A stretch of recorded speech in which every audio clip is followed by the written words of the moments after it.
Evangelio de febrero 2014 del Santo Evangelio según San Marcos. Un día al atardecer Jesús dijo a sus discípulos: Vamos a la otra orilla del lago. Entonces los discípulos despidieron a la gente y condujeron a Jesús en la misma barca en que estaba. Iban además otras barcas. De pronto se desató un fuerte viento, y las olas se estrellaban contra la barca y la iban llenando de agua. Jesús dormía en la popa, reclinado sobre un cojín. Lo despertaron y le dijeron: Maestro, ¿no te importa que nos hundamos?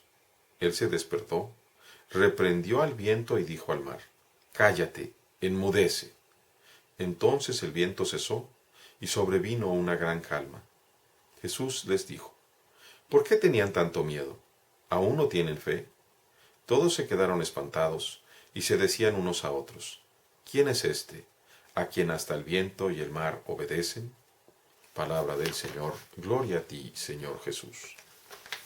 El Evangelio de Marcos es muy explícito. Su presentación es justamente Evangelio de Jesús, Hijo de Dios.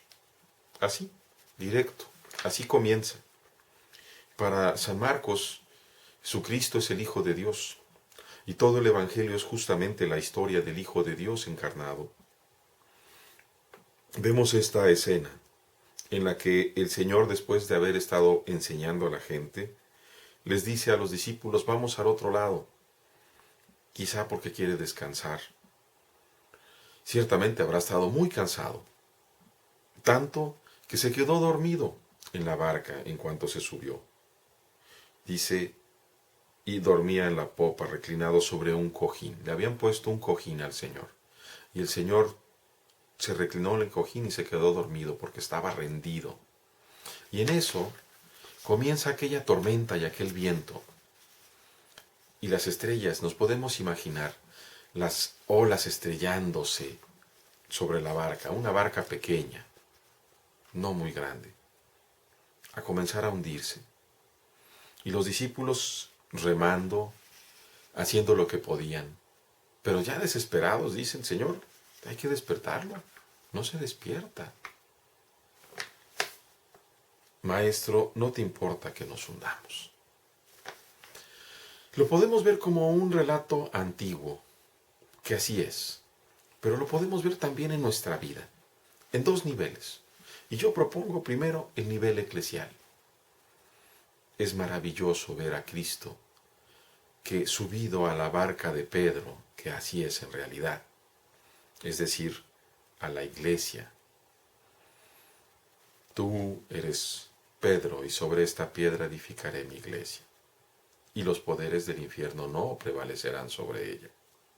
Eso fue la promesa que le hizo a Pedro, a Simón, a quien le cambia el nombre. Y vemos en el transcurso de los siglos y de los milenios cómo de fuera e inclusive de dentro, y el propio demonio y todos juntos, atacan a la iglesia, y la iglesia no se hunde, porque es una obra de Dios. Y ahí podemos ver justamente la fuerza, el poderío, el amor del Señor, la fidelidad del Señor, que nos tiene tomados de la mano. Y en ese ejemplo, como lo podríamos haber visto también en el pueblo de Israel, antes de nuestra iglesia. No tengas miedo, gusanito de Israel, le dice Yahvé. No tengas miedo, gusanito de Israel.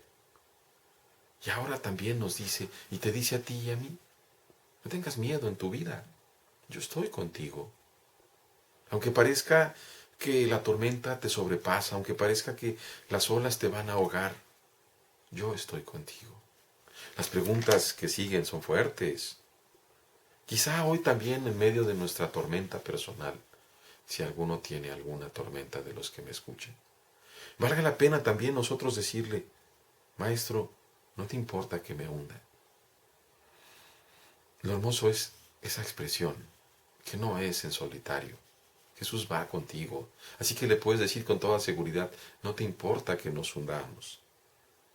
¿Qué sucede con el Señor? Se despierta y reprende al viento y al mar: cállate, enmudece. Y la pregunta para nosotros: ¿por qué tenían tanto miedo? Aún no tienen fe. Cuando Jesús va con nosotros, el camino se hace plano. Y no solamente plano, se hace de bajada. Aún las subidas más escarpadas. Porque cuando Él va con nosotros, Él nos sostiene. Cuando hace falta que nos levante y nos carga, nos carga. Cuando hace falta que nos consuele, nos consuela. Él es nuestra fortaleza.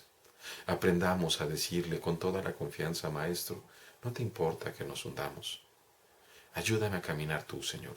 O como Pedro también, que justamente en una de esas travesías en el mar, en la noche cuando lo ve caminando sobre el agua, y le dice, mándame ir a ti, y comienza a hundirse, Pedro no piensa nadar.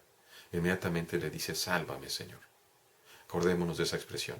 Digámosla seguido, sálvame, Señor, sálvame. Que la misericordia infinita de nuestro Padre Dios nos salve a todos nosotros y a nuestros hermanos en el mundo. Dios les bendiga.